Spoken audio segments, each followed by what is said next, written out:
Wala naman po nagsasabing personal.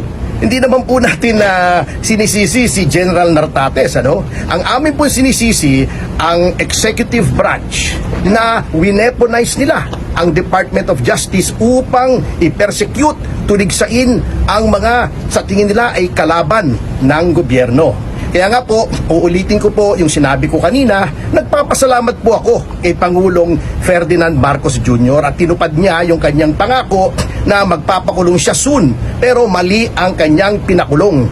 Sa halip na yung mga magnanakaw ang ipakulong niya, yung mga naghahabol sa magnanakaw ang pinakulong niya. So thank you po, Mr. President, for keeping your promise. Kaya lang, mali pa rin po. Pero sir, ano sabi po, nag-aaklas daw. Meron daw pong hinihikayat na pag-aaklas daw po si Pokis sa Sandahang Almas po. Hindi na po kami kaya maaaring magsalita dyan sapagkat the matter is with the courts and we are now covered as lawyers by the sub judice rule. So hintayin na lang po natin yung magiging kapasyahan ng ating hukuman. Sir, si General Pokis. Ayoko nang sagutin yan because hindi naman ako authorized. Let us respect his right to privacy. I understand he was with his family, so let's leave it at that. Anyway, hindi naman po importante kung saan siya galing. Ang importante, saan siya dinala pagkadating niya sa Pilipinas. So, ngayon ba sir, papakawalan po din yung siya kaso? after? Magkano po ang Bail? 48,000 po ang bail. Okay. Medyo mabigat para sa isang retired na general na pensyon lang kasi hindi naman po kontratista, hindi naman po congressman yung aming kliyente. So mabigat po para sa isang retirado na pensyon lamang ang inaasahan na magpiyansa pa ng 48,000. Papakawalan din siya sir after magpiyansa. I-turn over ko na kayo kay General Attorney Virgilio Garcia. Sir, pagka na-comply natin yung requirement ng court, no? Yung mga documentary requirements at makapag-post tayo ng cash bail na 48,000, ina-expect natin na yung order of release i-issue ng korte.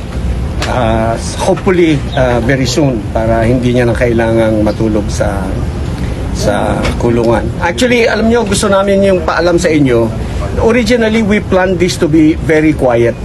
Ayaw namin ng ganito na gusto lang namin na pagdating niya, very quiet, we arranged with the arresting team ng Quezon City, CDU.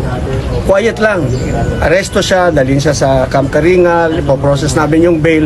Walang masyadong bruhahan ganito. Pero sila na yung nagpalaki ng issue na naging ganito na. So wala kaming magagawa. But you know, hindi ito kasi magandang reflection sa Philippine National Police. And I hope that under the leadership of General Nartates, hindi magiging lalabas na abusive yung ating Philippine National Police, no?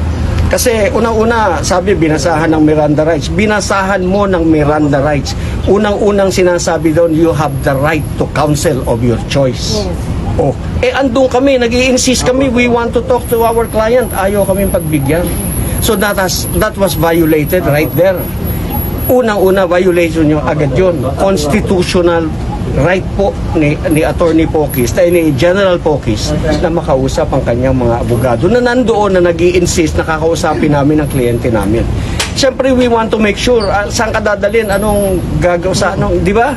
We want to make sure that our client will be transported safely at saka kung saan dadalhin.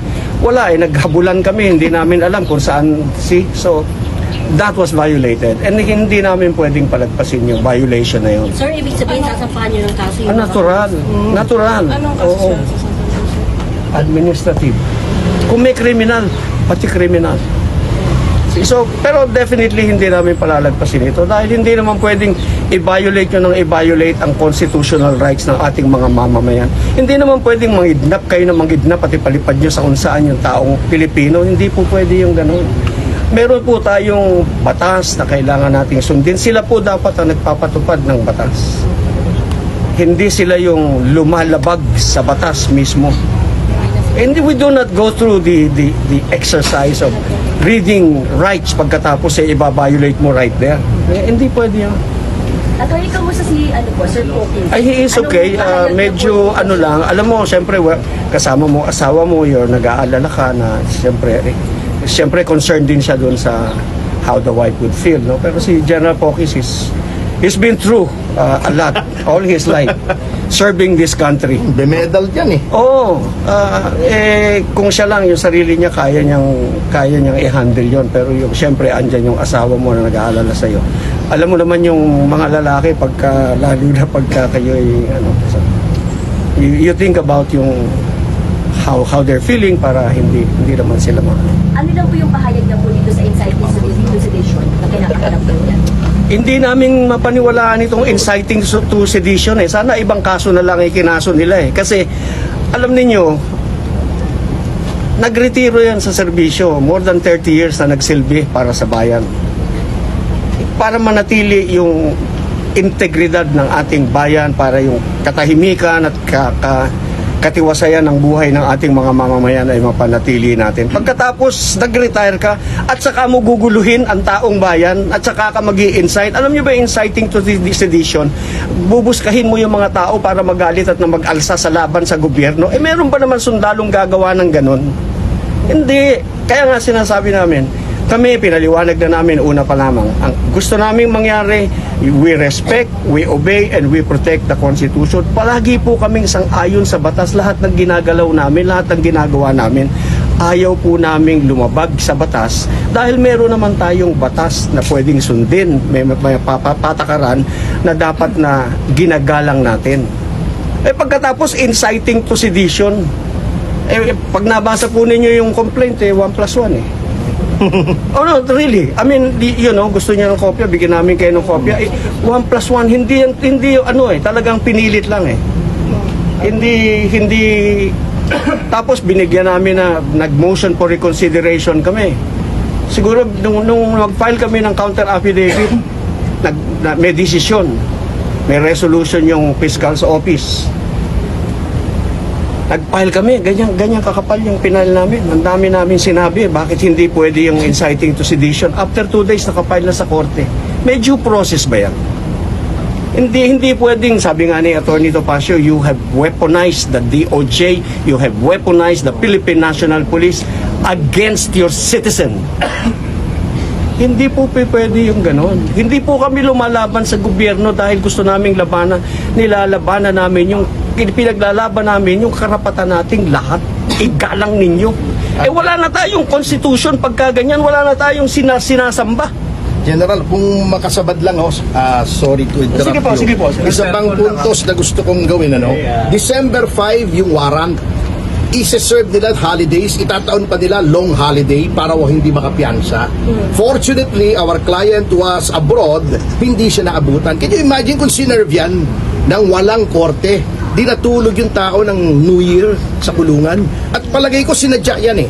Kasi December 5 yung warrant eh. Ba't isa-serve mo kung kailan walang korte at long holiday? I mean, hindi kami pinanganak kahapon. Alam na namin yan style mo bulok yan eh. Okay. Thank you. Attorney, name nyo na lang po yung designation. I'm sorry? Name designation. I'm General Virgilio Garcia. Retired. Lawyer din. Lawyer din. Okay, salamat. Judge sa advocate po ako. Judge sa advocate. Jago dati. General. Abogado natin. Jago. Hindi, iba siya Jago. Si Larry Gadon, iba naman. Gago. Wala akong sinasabi Talaga Thank you, Attorney. Alam niyo kung ang sila